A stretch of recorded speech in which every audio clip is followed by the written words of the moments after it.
ಕೊಟ್ಟಿದ್ದಾರೆ ಸಂಸದರನ್ನ? ಏನಿಲ್ಲ. ಯಾಕೆ ಕೊಟ್ಟಿಲ್ಲ? ತಮಿಳ್ನಾಡು ಗಂಡಸ್ರಿಲ್ವಾ? ನಮಗೆ ಅಷ್ಟು ಪೊಲಿಟಿಕಲ್ ತಿಳಿದಪ್ಪ. ಯಾಕೆ ತಿಳಿಯೋದು? ನಿಂಗೆ ಕಡೆ ಪೊಲಿಟಿಕಲ್ ನಾವಿಲ್ಲ. ಯಾಕೆ ತಿಳಿಯೋದು? ಇಲ್ಲ, ನೀವು ಕರ್ನಾಟಕದಲ್ಲಿ 22 ಕೊಟ್ಟಿದ್ರಿ, ಲಾಸ್ಟ್ ಟೈಮ್ 17 ತನಕ ಕೊಟ್ಟಿದ್ರಿ. 25 ಕೊಟ್ಟಿದ್ನು ಹೋದ್ ಸಾರಿ, 25 ಬಿಜೆಪಿಗ. ಬಿಜೆಪಿ 25 ಎಂಪಿನ. ಈಗ ಬಿಟ್ಟಿ ಭಾಗದಲ್ಲಿ 17 ಕೊಟ್ಟಿವಿ. ನೀವ್ ಏನಿಲ್ಲದೆ 1 ಕೊಟ್ಟಿಲ್ಲ, ತಪ್ಪು ತಾನೇ ನಿಮ್ದು. ಎಂತ ಪರ್ಸನ್ ಗೊತ್ತಾ ಅಣ್ಣಮಲೆ? ಇಂದು ನಮ್ ಜಿಲ್ಲೆಗ DC ಆಗಿದ್ದವ್ರು, APCP ಆಗಿದ್ದವ್ರು, ಮೈಸೂರು ಡಿಸ್ಟ್ರಿಕ್ಟ್ ನ ಅಡವರ್ಸಿಗೆ ಹೋಯ್ದವ್ರು. ಅಂತವ್ರಿಗೆ ಕೊಯಮತ್ತೂರಲ್ಲಿ ನೀವು 1 ಸೀಟು ಕೊಡ್ನಿರಲ್ಲ ತಮಿಳ್ನಾಡು ಜನ, ಸರಿನಾ? ನಾವು ಅವ್ರಿಗೋಸ್ಕರ ಸ್ವಲ್ಪ ಕಷ್ಟಪಟ್ಟು ಓಟ್ ಹಾಕ್ಲ, ನಾ ಏನ್ ಮಾಡ್ಲಿಪ್ಪ? ನೀವೇನ್ ಮಾಡೋ? ಜನ ಮಾಡ್ಬೇಕು ಸ್ವಾಮಿ. ಅದಕ್ಕೆ ರಾಮ ಹಿಂದೂಗಳು ಕರ್ಕೋನಿಲ್ಲ, ಎಲ್ಲ ವಾನರ್ ಸೇನೆ ಕರ್ಕೋಗಿ ಲಂಕೆಯಲ್ಲಿ ರಾವಣನ್ ಗೆದ್ಕ ಬಂದು. ಅದೇ ನಮ್ ಹಿಂದೂಗಳು ಕರ್ಕೋಗಿದ್ರ ಎಲ್ಲ ರಾವಣ ಐಶ್ವರ್ಯ ನೋಡಿ ಎಲ್ಲ ರಾವಣ ರಾಜ್ಯ ಸೇರ್ಕೊತಿದ್ರು ನಮ್ಮ ಹಿಂದೂಗಳು. ಅದಕ್ಕೆ ರಾಮ ಹಿಂದೂಗಳು ಕರ್ಕೋನಿಲ್ಲ, ವಾನರ ಸೇನೆ ಕರ್ಕೋತು. ಅದಕ್ಕೆ ರಾಮ ಇದ್ದೇ ಗೆದ್ಕ ಬಂದು.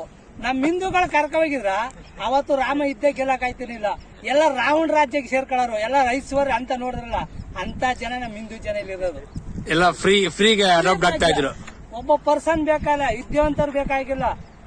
ಅವ್ರಗ ಬಿಟ್ಟಿ ಭಾಗ್ಯ ಬೇಕು, ಸುಳ್ಳಿನ ಭಾಗ್ಯ ಬೇಕು, ಸುಳ್ಳಿನ ಭರವಸೆ ಬೇಕು, ಜಾತಿ ಬೇಕು. ಜಾತಿ ಏನ್ ಸ್ವಾಮಿ? ಒಂದ್ಗುಟ್ಟು ಅಣ್ಣ ತಮ್ಮರೇ ನಂಬಲ್ಲ, ಜಾತಿಗೆ ಯಾಕೆ ಓಟ್ ಕೊಡ್ಬೇಕು? ಕರೆಕ್ಟ್ ತಾನೆ? ಒಂದ್ ಗುಟ್ಟಿರೋರ್ಗೆ ನನಗ್ ಮನೆ ಬರ್ರಿ, ನನಗ್ ಗದ್ದ ಬರ್ರಿ ಅಂತ ಹೊಡೆದಾಡ್ಕ ಓಟ್ಗೆ ಹೋಯ್ತಾರೆ. ಜಾತಿಗೆ ಓಟಾಗಿ ಏನ್ ಪ್ರಯೋಜನ?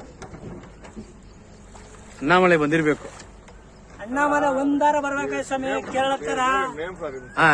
ಅಣ್ಣಾಮಲೈ ಒಂದಾರ ಬರ್ಬೇಕಾಯ್ತು ನಿಮ್ ತಮಿಳ್ನಾಡ್ಲೆ.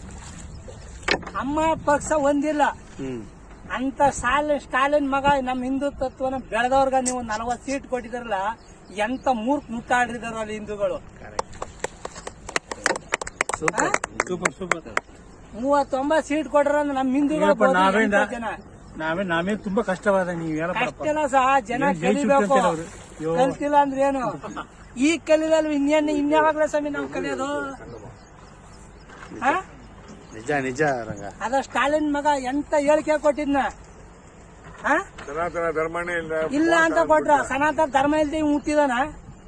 ಸನಾತನ ಧರ್ಮದಿಂದ ಹುಟ್ಟಿರೋದು. ಅಣ್ಣಾಮಲೈ ಬಂದಿರ್ಬೇಕು. ನಮ್ಮನೆ ಒಂದಾರ ಬರ್ಬೇಕಾಯ್ತು ಸರ್ ಆ ಸ್ಟೇಟಲ್ಲಿ.